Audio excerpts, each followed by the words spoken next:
Olhou todo o cardápio das Foi? coisas. Oh, meu Deus. Sexta super.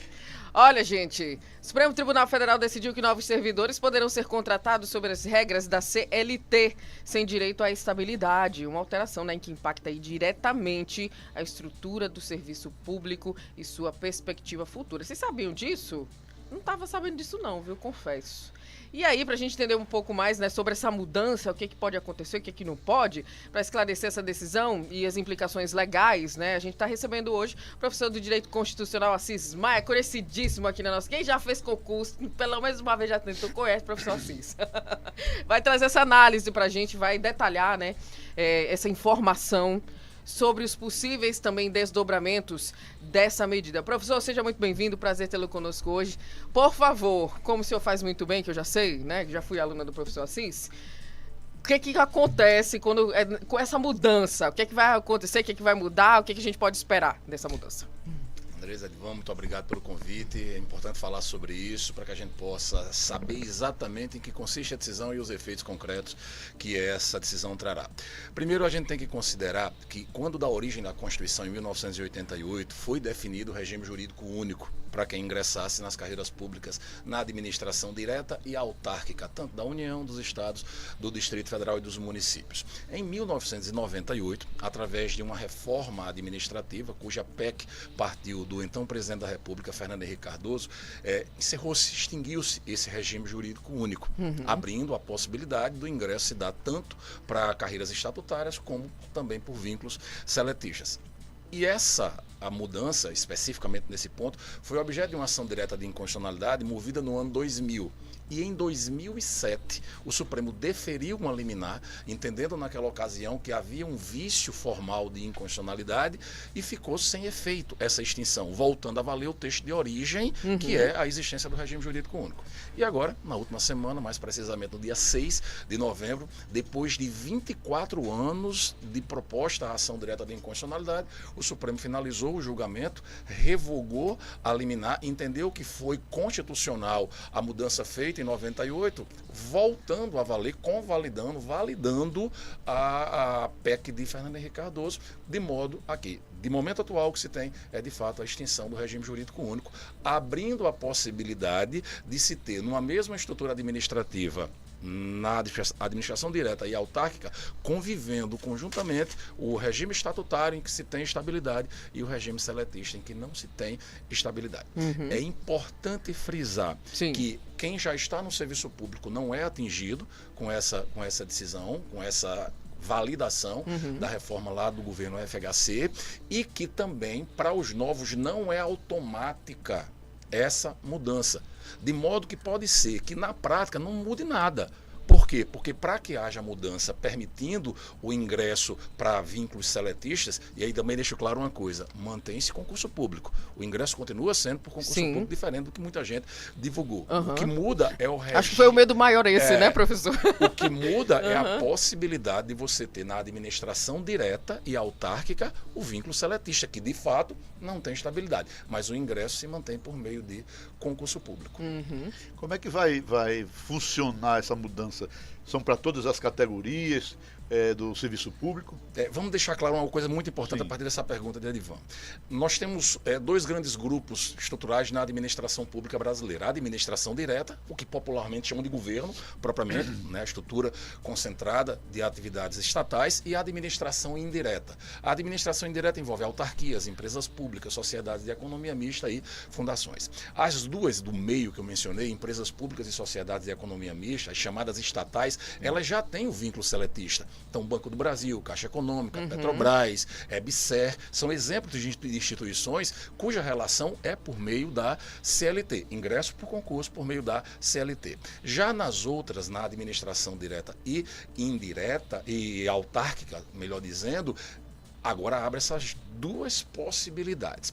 Efeito prático disso, eu confesso ainda que tenho dificuldade de vislumbrar na prática, Por exemplo, numa mesma mesa de ambiente de trabalho, alguém detentor de estabilidade e alguém que não isso que eu ia perguntar. Como fica a estabilidade? De estabilidade. Tanto que eu acho que em carreiras típicas de Estado, por exemplo, não vai mudar nada. Não vejo essa alteração sendo desenvolvida, por exemplo, numa Receita Federal, numa Polícia Rodoviária Federal, numa Polícia Federal. Eu acho muito difícil que isso venha a acontecer, né? Então, nós temos dois cuidados hoje para analisar. O medo real e o medo abstrato que se tem. A estabilidade você garante nos concursos, no sistema normal. No sistema estatutário, regido por uma lei específica. No âmbito federal, a Lei 8.112. No âmbito do Estado do Rio Grande do Norte, a Lei Complementar 122. E essa legislação muda de ente para ente. Após 3 anos de serviço público, você adquire a estabilidade e aí você só perde o cargo por sentença transitada em julgado ou por processo administrativo ou uma hipótese teórica que ainda não foi implementada na prática, que é a avaliação periódica de desempenho. Ainda tem uma situação extrema de redução de gasto que também ainda nunca foi implementado na prática. Já na CLT, e aí é outra coisa que eu também quero deixar claro, ainda que venha a ser efetivada a mudança legislativa pelos entes federativos, abrindo a possibilidade de ingressar na administração direta nesse vínculo seletista, não é a mesma coisa de um vínculo privado. Num vínculo privado, basta o empregador querer, ele demite o seu empregado. Sim. Basta ele querer. Óbvio, vai pagar as verbas que são previstas na legislação. No âmbito público, não. Inclusive, teve uma decisão do Supremo em 2023, deixando claro que não precisa, no âmbito público, no vínculo seletista, ter um processo administrativo, como precisa ter no âmbito estatutário. Mas tem que ter uma motivação. Tem que ter um motivo determinado para justificar, por exemplo, numa Petrobras, num Banco do Brasil e agora dentro dessa possibilidade também na administração direta, a admissão de empregados. Então não é tão, o medo real não é tão real como muita gente tem divulgado. Porque de fato a gente teve essa proteção da estabilidade efetivada na administração direta mais de quase 40 anos de vida de Constituição e agora meio que do nada, e não é do nada, porque desde 98 faz muito tempo, essa mudança aconteceu. Na verdade, o Supremo Tribunal Federal, e aí o fato de você ter dificuldades de relação, como muita gente tem, com pessoas ou instituições, não dá o direito de você falsear a verdade. Não foi o Supremo Tribunal Federal, propriamente, que acabou com o regime jurídico único. Na verdade, quem acabou com o regime jurídico único foi uma emenda constitucional de 1998. Na verdade, essa extinção estava suspensa até agora exatamente em razão de uma decisão liminar do STF de 2007. Então, houve uma demora muito grande no julgamento e que aí cá para nós, óbvio. A demora foi boa nesse sentido, porque, na minha opinião, eu acho que era para manter, sim, o regime jurídico por razões várias. Mas foi exatamente uma liminar do Supremo que estendeu essa suspensão. E agora eles julgaram. Como dizem alguns, era melhor até que não tivesse julgado, decidido isso. É porque acaba, professor, que você não acha que confunde mais as pessoas, né, nesse sentido? Porque acaba, no final das contas, você vai ser contratado. Aí vai ser contratado. Aí agora não é mais CLT, é uma CLT dentro de uma estabilidade que, enfim, vai confundindo tudo, né? Para deixar muito claro, a perspectiva prática disso, se de fato vier a acontecer nos entes federativos, vai ser igual a como já é com o Banco do Brasil, com a Petrobras, com os Correios, com a Caixa Econômica, com a EBSER, igual. Você vai ingressar por meio de concurso público, sim, certo, só que não vai ter a perspectiva da estabilidade. Você vai ter um vínculo seletista, porém, com a garantia de que você não vai ser demitido ao bel prazer de quem está no comando, de quem está no governo, porque há uma decisão do Supremo dizendo, reitero, que por mais que não se exija um processo administrativo, você precisa de um motivo real. Você precisa de um motivo claro, um motivo a ser objeto de divulgação e que é passível, inclusive, de discussões judiciais. É passível, inclusive, de controle judicial. Na hora da feitura do edital, isso fica claro? Fica claro. Se você vai ser estatutário, se você vai ser seletivo. Fica claro, mas antes do edital tem que ter lei estabelecendo esse novo vínculo, se assim o ente federativo definir. Vou dar um exemplo agora. Nós temos uma perspectiva concreta de um concurso para o Ministério Público da União a ter edital publicado agora, no início de dezembro, essa é a perspectiva real, partindo da notícia do próprio MPU, com provas a serem realizadas em 2025. para que para mim não tem, é zero a chance de acontecer em relação ao MPU. Mas vamos imaginar que o MPU entenda que seria o caso de abrir para o vínculo seletista. Precisaria ser elaborado antes do edital uma lei federal, cujo projeto seria de iniciativa do Procurador-Geral da República, definindo isso. Para, entendo a lei, o edital fazer menção a essa lei, estabelecendo essa nova forma de trato. De modo que, se não tiver essa lei, mantém-se tudo como já está, como já é. Vínculo estatutário com perspectiva da estabilidade após os 3 anos de serviço. O regime previdenciário. Aí isso é outra alteração importante. O regime previdenciário de quem é estatutário é o regime próprio de previdência social, que cada ente federativo, via de regra, tem o seu. Já do vínculo seletista é o regime geral de previdência social. E aí tem uma implicação prática. Imaginemos nos municípios. Sim. Quem sustenta hoje, quem paga propriamente, vamos ser bem direto, quem dá o sustentáculo para o pagamento de quem já está aposentado é quem está na ativa, fazendo a contribuição que ela tem natureza solidária. E de repente, se você acaba esse vínculo estatutário, abre para o vínculo seletista, onde a ligação direta vai ser com o INSS, quem é que vai dar sustentáculo ao regime próprio de previdência, por exemplo, de alguns municípios? Isso é um efeito concreto que deve ter alguma problemática na prática. Na hierarquia dessa lei, como é a adequação dos estados e dos municípios? É vontade própria, autonomia Pode fazer normativa, ou não? pode fazer ou não. Pode ser que... Tem autonomia, né? Tem os autonomia municípios. completa. Eu acho, aqui fazendo um exercício de adivinhação pragmática, eu acho que a tendência maior é que isso seja feito no âmbito dos municípios. Nós temos no Brasil mais de 5.500 municípios. Quantos vão fazer? Não sei. Pode ser que um faça, outro não. 26 estados. Fazem os estados se quiserem. Distrito Federal cria sua própria norma se quiser. E não é uma única lei, não. A gente está falando de várias carreiras. Pode ser que para uma carreira, por exemplo, no âmbito administrativo, eles mudem. Pode ser que para uma outra carreira, uma carreira típica de Estado, dentro do mesmo ente federativo, não haja alteração. Depende da vontade normativa de cada ente federativo e da iniciativa de lei de cada um dos poderes. Não basta um parlamentar querer apresentar um projeto sobre isso. Se são cargos do Poder Executivo, tem que partir do chefe do Executivo, do prefeito, do governador, do presidente da República. Se são cargos do Poder Judiciário, tem que partir do próprio Poder Judiciário, a iniciativa legislativa. Se são cargos do Poder Legislativo, tem que partir do próprio Parlamento essa iniciativa. Então, para deixar claro que não é automático e não é tão simples. Além de tudo, depende da vontade do Parlamento querer. Pode ser que o chefe do Executivo, por exemplo, apresente e o Parlamento não aprove o projeto. Pode ser que o chefe do Executivo faça uma medida provisória, como acontece no âmbito federal, em alguns estados da federação, que o governador pode elaborar medida provisória e o Poder Legislativo derrube essa medida.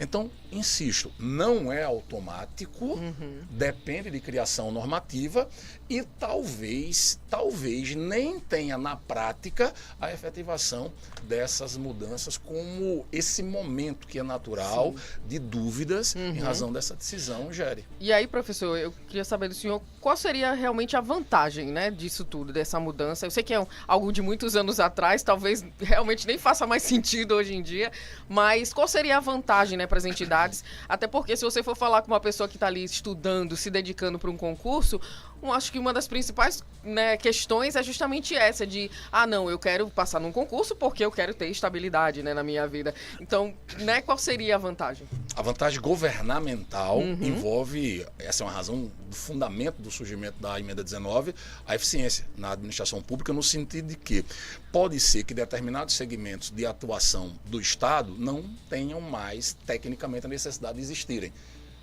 Mas se ali a gente está diante de algum servidor staff, você não tem como retirar essa pessoa. No vínculo seletista você tem como retirar.